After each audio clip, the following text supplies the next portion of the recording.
Okay, now I'm making a video to show the worms in their compost container. This is a picture to show for scale. There's my little cat.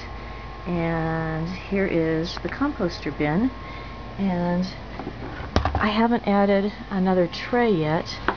I'll be adding a tray right here soon to the top of it when the worms have gotten up further. Right now, I'm rolling back the layers. You can see the worms here. They don't like the light, so they're going to start going under other stuff. There's a lot of newspapers in here because they like newspapers that are damp, and you can see all of them in here.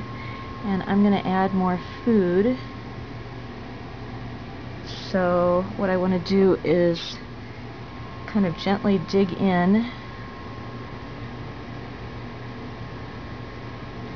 fold back some layers so that there's a place to put more food. This is a mix of leftover crackers and kelp powder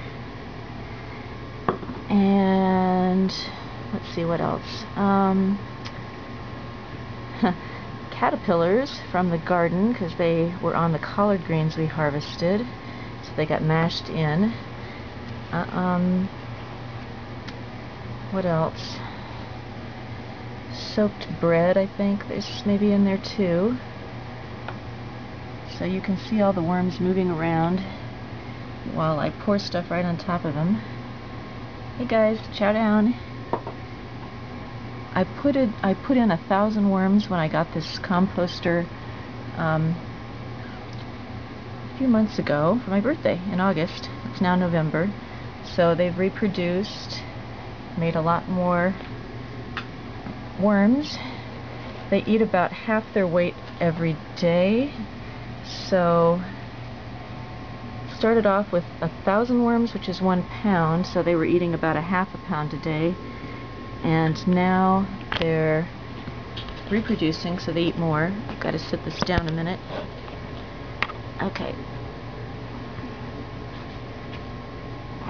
It's probably better anyway. I'm not moving the camera around so much. Okay. Giving them the rest of all their lovely green mush, gruel, and covering it up so they can get all the lovely organisms in there that will help digest it. All the stuff down in the thing here. And we keep this in our basement, which this is the side we don't heat, but it's never even close to freezing on this side, so they can stay down here all through the winter and be just fine. Now I'm going to cover them back up again with this newspaper layer that's wet. Maybe add another one.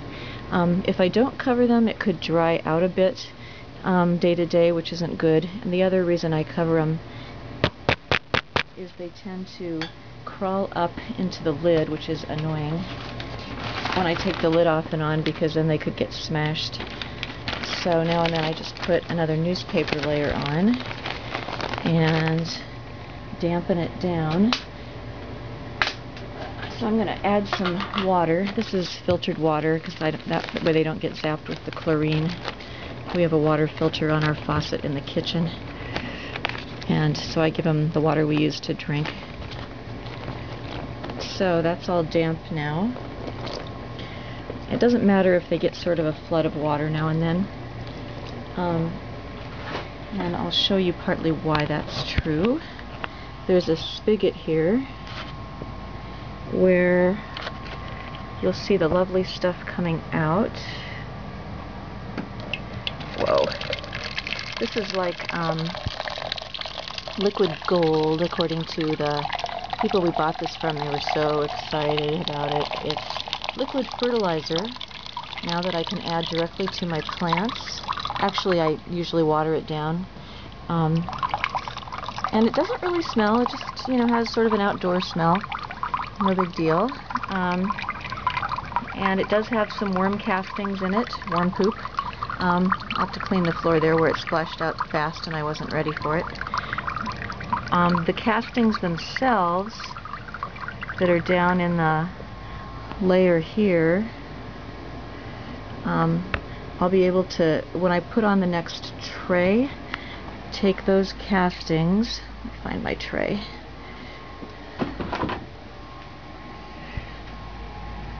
When I put on this next layer, like that, and start feeding them in this layer, the worms will start moving up there, and then I can take out the layer that they've been in and dump it,